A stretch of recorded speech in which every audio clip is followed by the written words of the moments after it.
Hey everyone, we're doing a video today, free vegan meal in Skid Row / 10 question with Sunny War. Question number 1.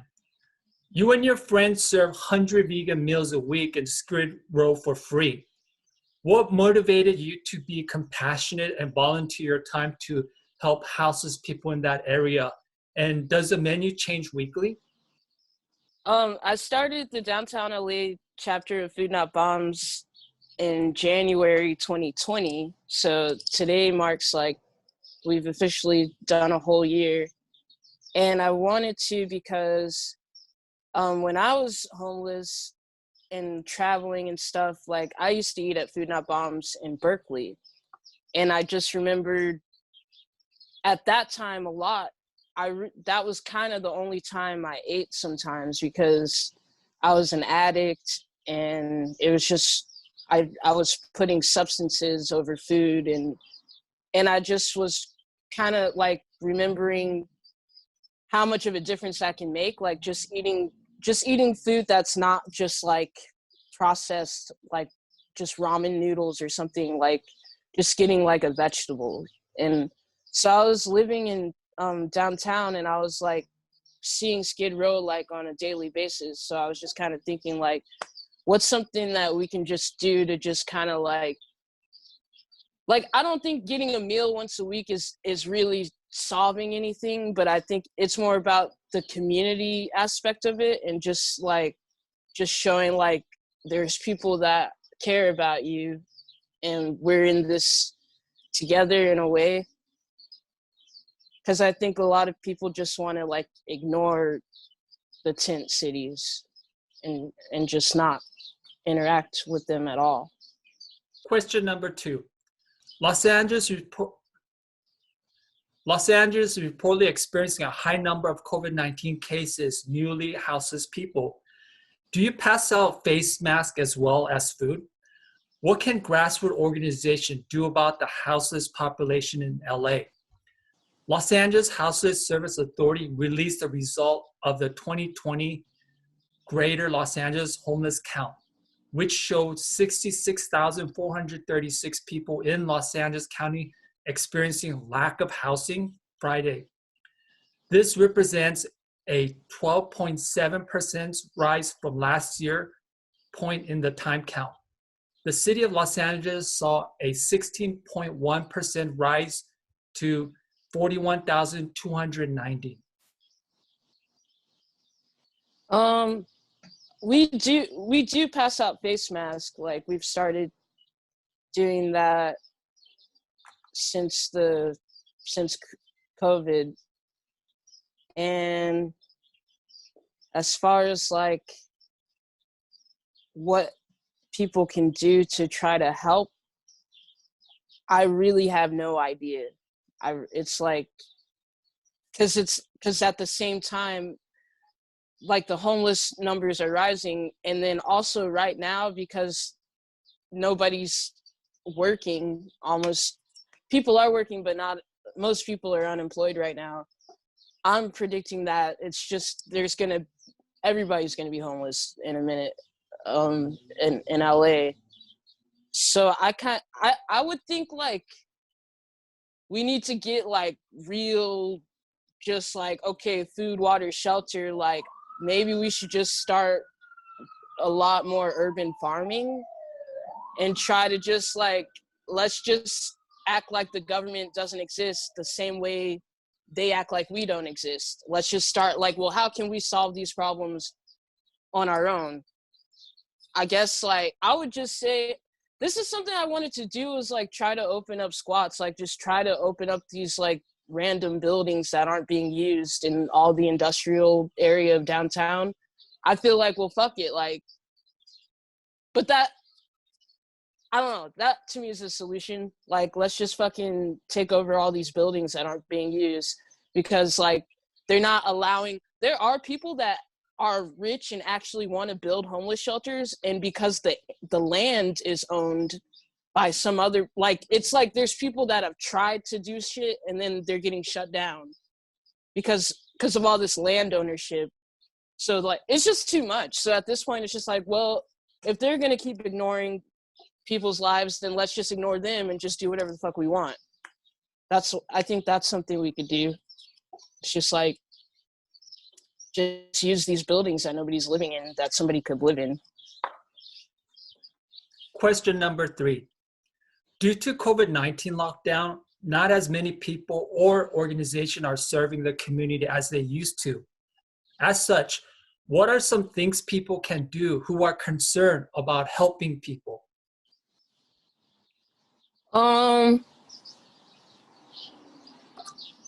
I think like if people are feeling like it's not safe to have direct contact, they can still help by maybe donating stuff, or like there's a lot of different organizations that you could reach out to and still help without having to make contact with people, I guess.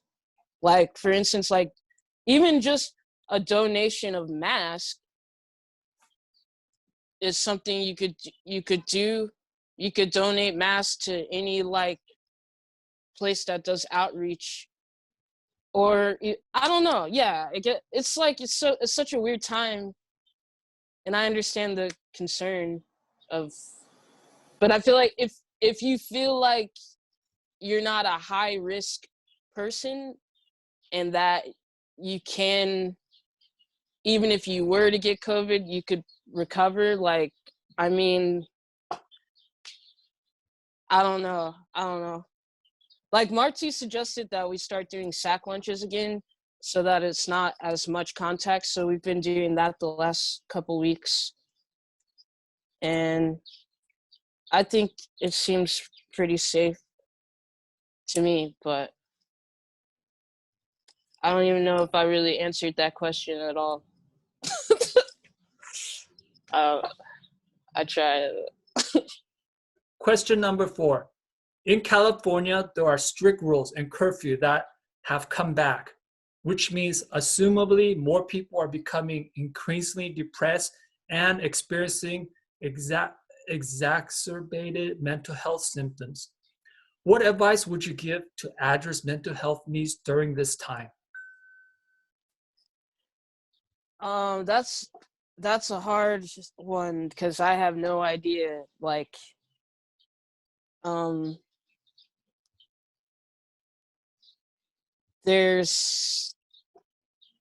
it's so fucked up there because people are communicating on Zoom. A lot of people don't want to meet in person. A lot of people are just in isolation.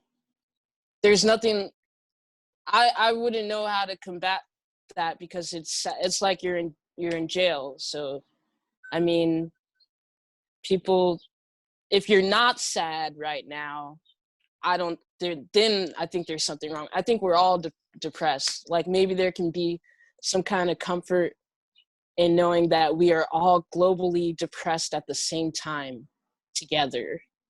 But that's terrible, you know? I think there are some hotlines that people can call if they want to talk to somebody, but I wish I knew the answer to that. Question number 5. On the Punks Against Racism video, you mentioned that we should focus more on organizing in our community. Can you elaborate more on this? What would you hope to see with this advice? I think you know that warehouse in South Central, I think it's called Papaloot or something. I saw you play there one time, and they have they used to have different classes. Like, they were teaching people about hydroponics or something. I don't know what it's called. They were teaching people how to grow food just in tubes of water and stuff. And then they had different classes, like self-defense classes. They had a lot of things, and it was like all free, and anybody in the neighborhood could go to these different classes. And then there's also like an anarchist group that met there. I think it's just like more about community. And I think like even stuff that like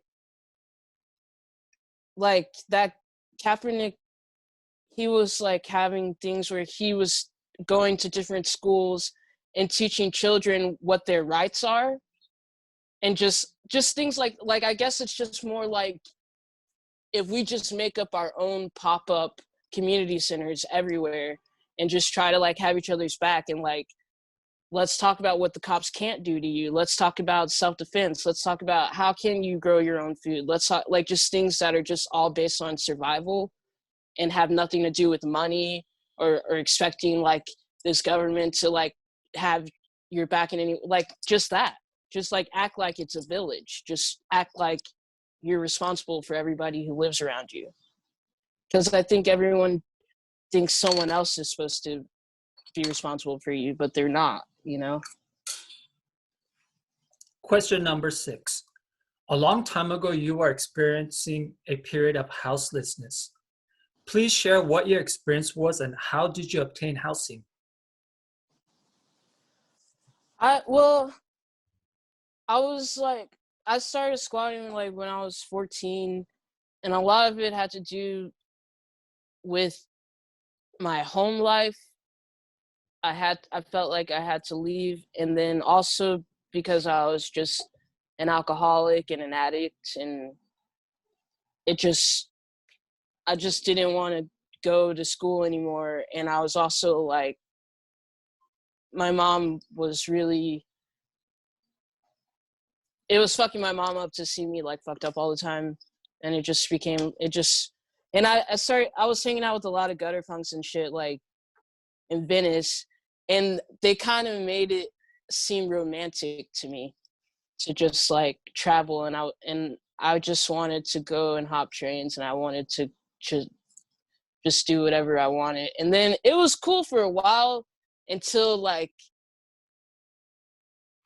the substance abuse thing was out of control. So eventually, when I was like 19, I went to jail for like a year for it was for grand theft, but it was really because I destroyed property. And it was just all drug related stuff. Like I was just kind of losing my mind. And after that, I came back to LA. I really wanted to get my shit together, but I wasn't able to. Basically, I ended up getting into a sober living because I had like a drug seizure, and I fell on my head, and then I woke up in the hospital, and then from there, it was I don't know, my mom helped me get into a sober living, and that's how I was able to like get sober and figure out how to get a place and shit.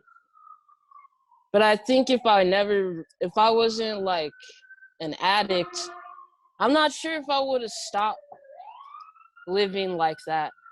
Because it was kind of cool. If you can do it in a healthy way, it can be really kind of beautiful. Like I do know a person who still hops trains and travels and squats, but he's sober, he's straight edge, and he's vegan, and he's very healthy. So I think if you can do it in that way, it can actually be kind of a beautiful lifestyle. Question number 7. You have a solo project called Sunny War. Can you tell us about this? I heard before COVID-19 you had a tour book, but it had been canceled. Sorry to hear that. Yeah, I play solo as Sunny War, and it's just like folk music, just acoustic guitar and vocals. And sometimes I have a band, sometimes I have a bass and drummer. But I was gonna go on tour in Europe. It was gonna be my first European tour, but it got canceled because of COVID. But I mean, they say maybe next year, you know? But I think it'll be like probably 2 years before like people can play shows again, really. Yeah. I don't know. Question number 8. Can you tell us about any other projects that you are or are currently involved with that we may not know of? I had a folk punk duo called Anus Kings, and it was me on guitar and vocals, and then my friend Brian played bass, and we used to play. We would play at the Smell and play different like backyard shows and stuff in like little punk houses. And then, but that band still technically exists. We haven't released anything, but we talk about it. And then I'm also currently in a blues band called War and Pierce, and that's just soul music and blues with the singer Chris Pierce, who he's like a amazing jazz vocalist, soul and jazz vocalist. And then I also play bass for Fuck You Pay Us. But then now that band, right now, all the members live like in different cities and stuff. But I think one day, because there was a show with that band that was going to be in Tennessee, but then COVID happened. But I do think that we might actually, I would be down to play. I think that they would maybe be down like whenever this stuff clears up. But that's all the projects I ever been in. Question number 9. How has your experience been with the BLM protests in LA? Smaller cities and some areas have faced counter protesters. Have you seen this during LA demonstrations? And how can we face this situation in the best, safest way? In LA, like the Black Lives Matter protests that I went to, I feel like the only counter protesters were the police. But because I didn't see anybody, it was really only the police that were counter protesting over here. And there is some weird shit because, okay, there was like a cop car that was set on fire. And I think it was a cop that set it on fire because it was like the way it happened, like it was weird. I can't explain it. It just was like weird. It was like a movie or some shit. And it was like, it kind of seemed like they were doing stuff just to have an excuse to like start moving in on people. Because I really don't think somebody just set that shit on fire. And there's other people that were like, who was that guy? Like it was like, there's a lot of like weird police in street clothes type of stuff, like amongst protesters, and a lot of like, I don't really understand how the military got involved, because there was a long period of time where there was just like all these military dudes just posted everywhere. It got really weird. But I did see like in other places there were like Trump supporters that were counter protesting, I guess. I guess it's like a civil war, I guess. I mean, if you just look at it as a civil war, then you can just decide if you want to participate in that or not. But I think people need to like stop thinking that they can change other people, because it's like we don't need to waste our energy with old racist people. Not even old racist people. Honestly, if somebody's like 30 years old and they're a racist, I've already given up on them as a human being.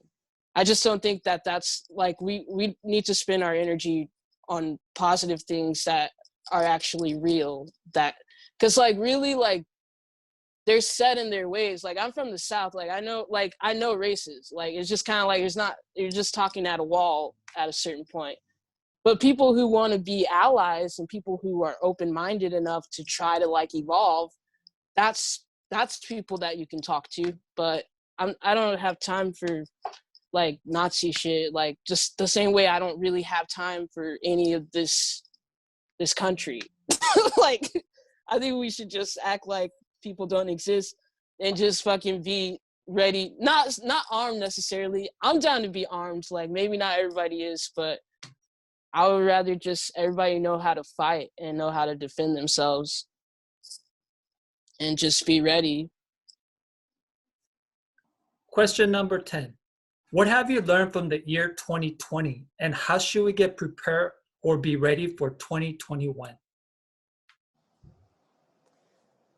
I have learned from the year 2020 that it's over for us humans, and like I can't wait. Not really like that, but it's just sad that it seems like the planet was like flourishing or whatever, like during the moment, like in the beginning of COVID, when really people were actually staying at home, and then it was like all of a sudden like the environment was getting better. I think that that's like the biggest message of the whole year, is just like humans are just, we don't really even deserve to be here.